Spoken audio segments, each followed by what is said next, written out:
Hello, YouTubers, and welcome to Level-Headed News. This is your host, Brenda. I have 3 articles in this episode for you, and all 3 URLs are in the description of the video for your convenience. The first article is off of 100%fedup.com. It says, pull back the curtain on NPR and PBS salaries. Trump's right to cut. And we'll get the hamster to work with us here. Scroll this up a little bit. The obscene salaries of PBS NPR higher-ups. PBS pays their president a $632,233 yearly salary. This is shocking. But here's another one. Top president and CEO Gary Cannell received $900,513. Former Senator Jim DeMint, WSJ, about obscene salaries the higher-ups at PBS and NPR are getting. When presidents of government-funded broadcasting are making more than the President of the United States, it's time to get the government out of public broadcasting. At the Public Broadcasting Service, or PBS, and National Public Radio, called the NPR, are raking in massive salaries. Are participating in an aggressive lobbying effort to prevent Congress from saving hundreds of millions of dollars each year by cutting their subsidies. Commercial-free public airwaves have been fulfilled with pleas for taxpayers' cash. The Association of Public Television Stations has hired lobbyists to fight the cuts. Hundreds of taxpayer-supported TV, radio, and web outlets have partnered in an advocacy campaign to facilitate email and phone calls to Capitol Hill for the purpose of telling members of Congress public broadcasting funding is important to eliminate. PBS President Paula Kerger even recorded a personal television appeal that told viewers exactly how to contact members of Congress in order to let your representatives know how you feel about the elimination of funding for public broadcasting. Pay Ms. Kruger $632,233 in annual compensation. As reported on the 990 tax forms all nonprofits are required to file, surely it can operate without tax dollars. Meanwhile, highly successful brand name public programs like Sesame Street make millions on their own. Sesame Street, for example, made more than $211 million from toy and consumer product sales from 2003 through 2006. Sesame Workshop president and CEO Gary Nell received $956,513 in compensation in 2008. With earnings like that, Big Bird doesn't need the taxpayer to help him compete against the Nickelodeon cable channel's Dora the Explorer. Article I have for you is off of zerohedge.com. Waiting for the hamster to get it up here on the screen. Poor little guy, he's working so hard.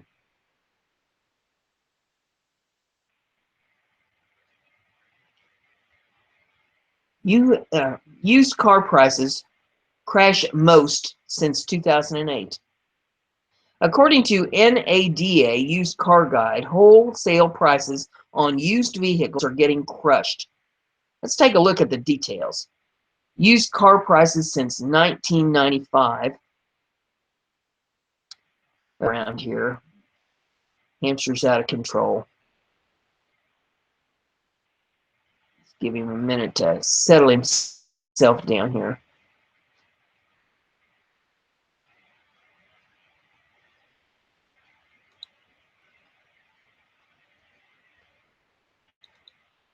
Come on, little buddy.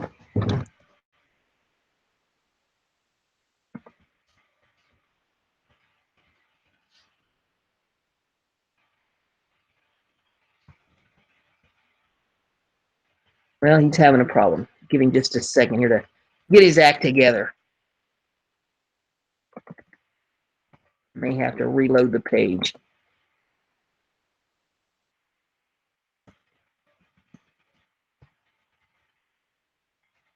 Well, it's going as fast as he can go.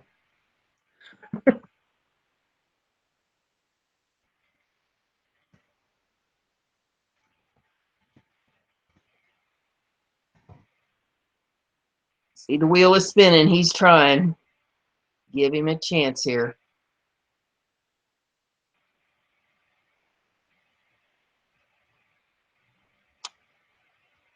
Well, for goodness sakes. Let's try to reboot the page again. See if that does any good.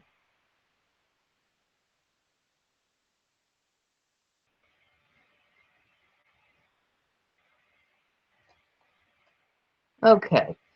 Now we're back. There's a chart in this that is the NADA used car guide used vehicle price index. Vehicles up to 8 years in age, seasonally adjusted, it says on this. So if you want to pull it up, you can take a look at this, but it shows how it was in January of 09 where it pretty much bottomed out, and it's heading back down again. It's not as bad as it was then, but it says here February 2017 index falls 3.8% to 110.1. Then there is another chart, used car prices by type of vehicle, and you can take a look at that if you want to see that. The article goes on here and says, used market update.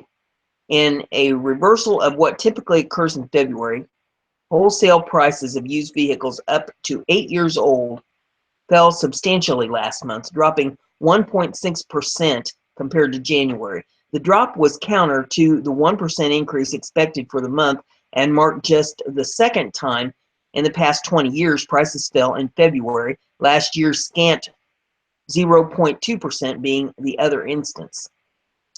NADA Used Car Guide's seasonally adjusted used vehicle price index fell for the 8th straight month, declining 3.8% from January to 110.1. The drop was far the worst recorded for any month since November of 2008 as the result of a recession-related 5.6% tumble. February's index figure was also 8% below February 2016's 19.9.4 result and marked the index lowest level since September of 2010. Initiatives jumped by 18.1%. Automakers grew incentive spending once again in February, making it the 23rd month in a row where spending was increased. On average, spending reached $3,594 per unit versus $3,043 per unit in February 2016, according to Auto Data. Among the U.S. Big Three, GM raised incentives by 27.4% in February to an average of $5,125 per unit. Motor Company rose by 20.9% to $4,012 per unit, while FCA increased incentives by 10.6% to $4,365. As for import automakers, Toyota Motor Sales raised incentives by 7.9% in February, reaching an average of $2,267 per unit. American Honda grew incentives by 26.6% to $1,886, while Nissan North America increased spending by 20.1% to $4,080 for the month. Inventory falls for 74 days. Compared to January days, supply fell by 11 days in February, landing at 74 days for the period. Looking back, February of 2016 saw a supply of only 69 days, according to Ward's Auto. GM supply reached 91 days over the month, due largely to Buick's industry high 167-day inventory. Ford Motor Company's supply fell to 78 days, while FCA's inventory dropped to 83 days. Toyota Motor sales supply decreased to a lean 67 days, matching Nissan's figure for 67 days for the month. Meanwhile, inventory for Honda fell to 74 days. Subaru's 38-day of supply remained lowest in the industry. As for luxury automakers, BMW's inventory fell to 46 days, while Daimler inventory remained unchanged versus January at 44 days supply. Cadillac inventory of 107 days was the highest in the luxury sector, while Tesla's 2 days was the lowest. Deutsche Bank is gravely concerned. We've grown increasingly concerned about U.S. used vehicle pricing, down 7.7% year over year during February per NADA. A decline in used prices has been widely anticipated, giving a significant increase in used vehicle supply off-lease vehicles, but the magnitude of the recent drop was nonetheless surprising. February's drop was the largest recorded for any month since November of 2008. NADA cited a number of factors contributing to the drop, including an increase in late model auction supply from rental fleets and delayed tax refunds. Used prices have a significant impact on new vehicle demand pricing through their effect on affordability.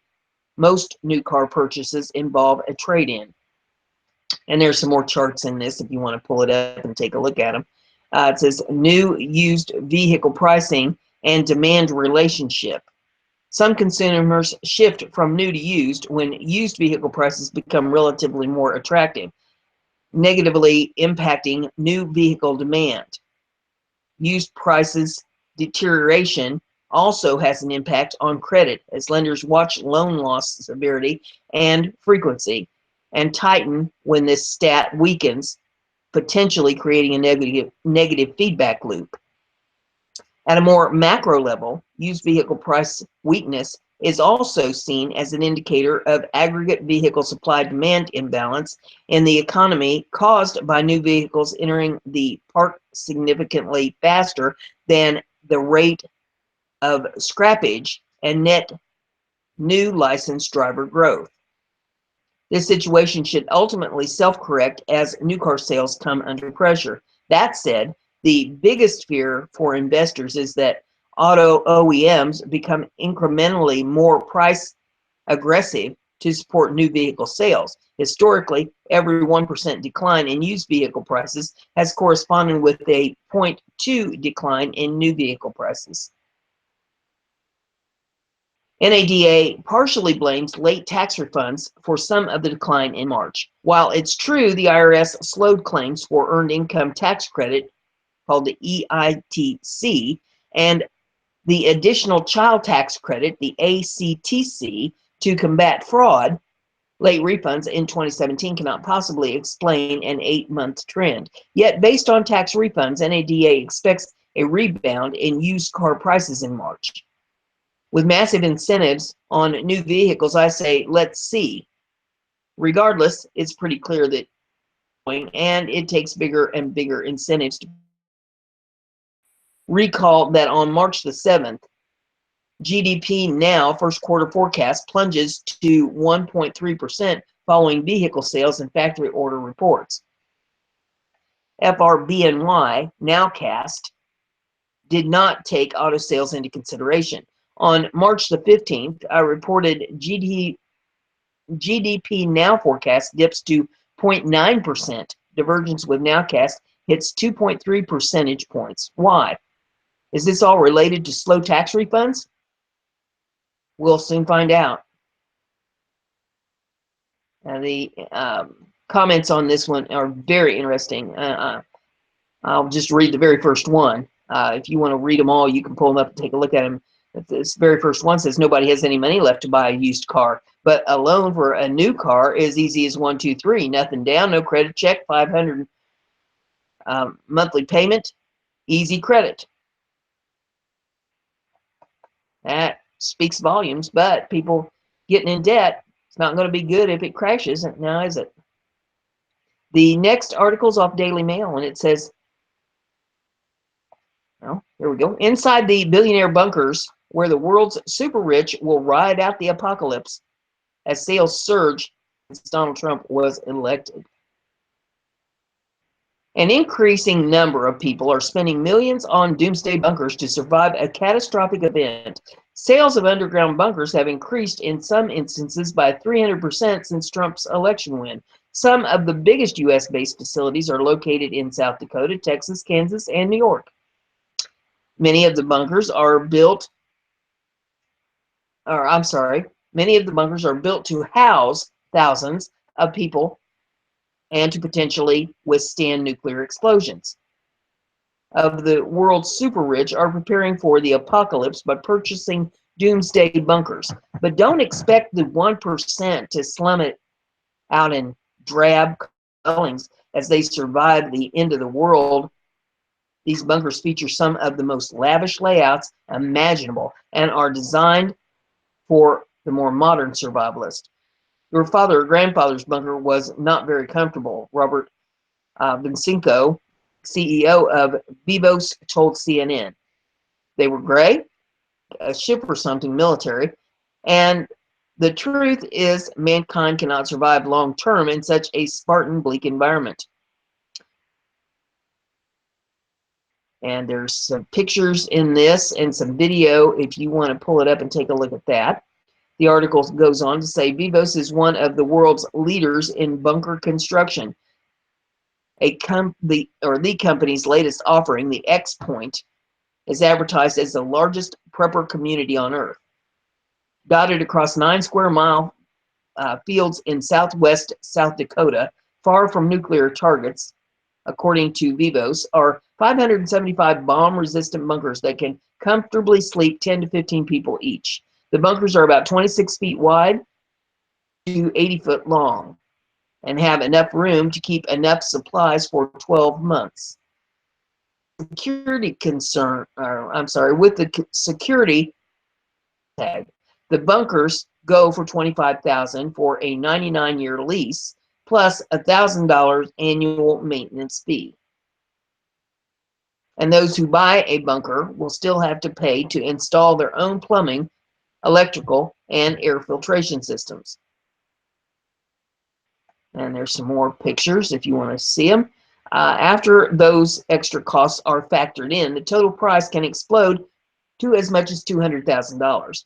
Vivos is planning to build a school, church, shooting range, and garden on the 9-acre property. It also plans to offer a full-time staff.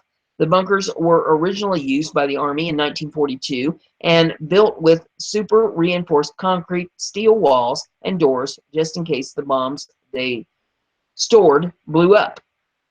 And 500,000-ton blast. Vivos bought the property last year, and the first bunkers will be ready to move in next summer. Another prominent bunker builder is Rising S Company, a Texas-based corporation that said business is booming in recent months. Gary Lynch, Rising S general manager, told CNN overall sales have increased by 300% since the presidential election last November. Lynch added overall sales in 2016 of the company's high-end bunkers shot up by a staggering 700% when compared. Another of the most well-known American bunkers are the survival condos in Kansas. Larry Hall is the brainchild behind the developments, which by the U.S. Army Corps of Engineers in the 1960s during Cold War for Atlas F missile, and there were 72 of them around the country. It was revealed last month that all the apartments in the first complex sold out, and people now have the option to buy the second silo. And there's a bunch more pictures. The Survival Condo Project is a luxury complex housed 15 stories below ground in a former missile silo in Kansas. A full-floor apartment spanning 1,800 square feet will set buyers back $3 million, while a 900 square foot half-floor unit is $1.5 million. Penthouse variants are available for $1.5 million. It is designed to comfortably survive any apocalyptic disaster, such as global health pandemics, cataclysmic weather, and terror attacks, a nuclear one. The windows are designed to simulate normal patterns of sunrise and sunset and display views appropriate to their angles to simulate the feeling of being above ground. The walls of the silo, constructed out of epoxy-hardened concrete, are 9 feet thick and designed to survive a direct nuclear strike. The dome structure that covers the silo cap can withstand winds in excess of 500 miles per hour. The survival condos are designed to hold up to 70 people and have enough resources to keep them alive for years. And again, there is another slew of pictures if you want to take a look at those. This includes air and water filtration systems, range of energy sources including wind power, and the capacity to grow plants and breed fish for food supplies. Armed guards patrol the entrance. There are many other special features too, such as a cinema, swimming pool, surgery, golf range, and even rock climbing wall. And while the sales boom across all bunkers may suggest cashed up liberals are trying to escape a Trump apocalypse, Vincenzio, I'm not sure how it's pronounced. I'm guessing Vicinio, something like that, said people are moving in from all across the political spectrum. The facilities also aren't only available in the U.S. In fact, the Czech Republic is home to what has been dubbed the largest billionaire bunker in the world, known as the Oppidum. The massive 77,500 square foot underground bunker in the heart of the European country has been specifically built with the end of the world as we know it in mind. Designed for just one owner, it is the largest private shelter in the world and features a private helipad, luxury underground living rooms, and a secret corridor connecting the buildings above with those below, allowing its residents to quickly access safety when they feel threatened. Even its location was strategically chosen in Central Europe in an undisclosed rural area close to Prague and less than 2 hours Moscow by private jet. From the surface, it's unimposing, but below ground, it's colossal, a mansion carved deep into the rock. Luxury living areas include children's bedrooms are safely tucked away behind a blast door, along with bathroom with jacuzzis, cinema room, game room, swimming pool, gym, spa, and bar. It even features an underground garden, which comes complete with simulated natural light. The Oppidum also has its own private vaults for your most valuable assets. Its security features look like something out of a spy film, complete with fingerprint technology, iris recognition, and state-of-the-art video surveillance. Former Czech intelligence chief and security expert Andor Sandor said the uniqueness of the bunker lies in the fact it combines state-of-the-art security with luxury and comfort. Known such facility on Earth. Construction on the secret facility began in 1984 at the height of the Cold War as a joint venture between the governments, then Czechoslovakia, and the Soviet Union. The team behind the massive bunker claimed because the construction of the facility occurred at a time of heightened world tension, the enormous level of resources used to develop it would be all but impossible to match today. They claim in cases of less catastrophic situations, the bunker will allow the inhabitants to survive natural or man-made disasters or long-term power outages for up to 10 years. And while some may question whether luxury is needed in a post-apocalyptic world where surely survival is more important than the finer things, Vincenzio explained why he believes style still matters even after the nukes have fallen.